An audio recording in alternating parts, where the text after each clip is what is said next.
I'm a big believer in making small pranks if it helps lighten the mood about a difficult to approach subject, right? And I love pranks just for the fun of it too, as a little form of entertainment. I think I've made quite a number of videos where I've made prank calls or sent prank emails to see the reaction.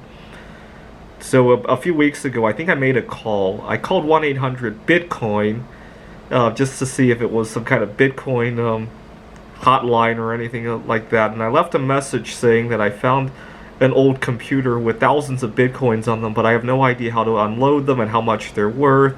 And I sounded really casual, as if I really didn't know how much they were worth, just to see the reaction. I never got a response from these people, though. I was thinking maybe they are really involved in Bitcoin and will respond, or they're not involved in Bitcoin, but they'll dig into it and Google it, and oh my God, so a millionaire just called us, and I wanted to see a reaction. I'm just bored sometimes, and little things like that give some excitement.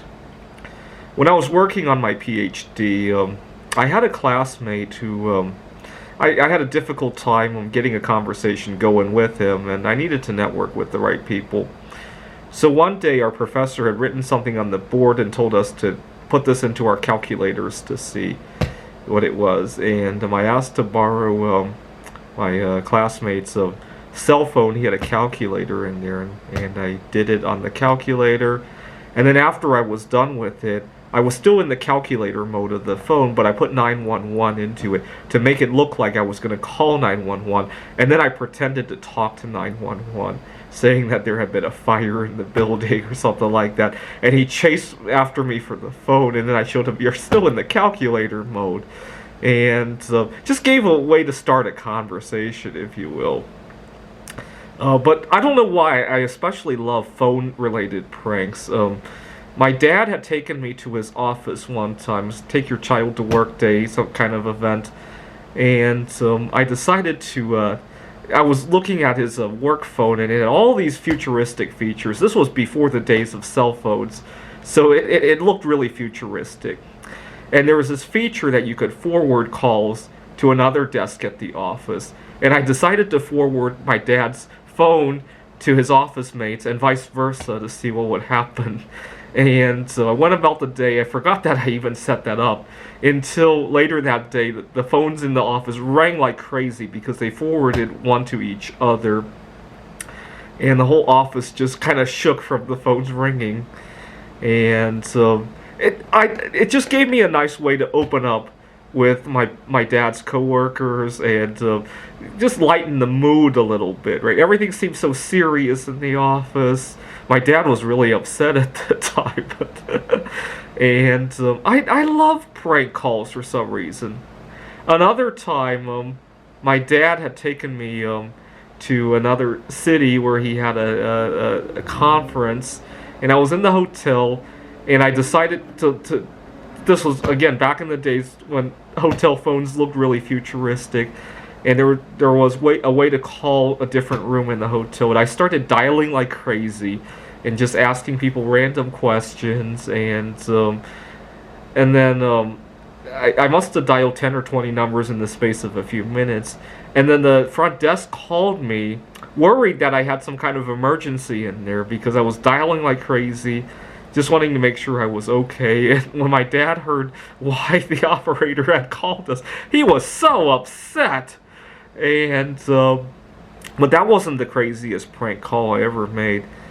I had a friend who really upset me one time. He had been asking me if I wanted to meet up with him. He was going to be in town for a couple days, and he got really excited about that, and then he ghosts me at the last minute. He was basically just playing lip service to the idea of us meeting up without any intention to follow through. This had been the second or third time he did it, so I knew he was kind of just playing lip service.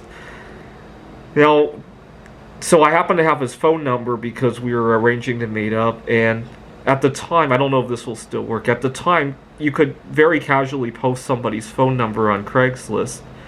And I decided to make an ad saying that we had just opened up a coin shop, and the 10th caller is going to win a 10-ounce gold bar. And I put my friend's phone number on there, and his phone jammed up for several days in a row. And I wanted to see if I had actually gotten people to call, because I wasn't sure if the scam had worked. So I borrowed a friend's phone, and I called him, and I pretended to distort my voice so he wouldn't recognize it was me. Hey, did I win 10 ounces of gold? And he was frustrated out of his mind. And I had to bite my lips to keep from laughing. And he told me it was a scam. And so I followed up with, well, just out of curiosity, was I close? Because I wanted to see how many calls that came in. He said, not even. I've gotten too many phone calls already. And I hung up the phone and I just burst into laughter about that. Now, it's not just the telephone that I love to play pranks with. I was shopping on eBay one time, and somebody was selling 10 gold coins for, I thought it was too high of a price.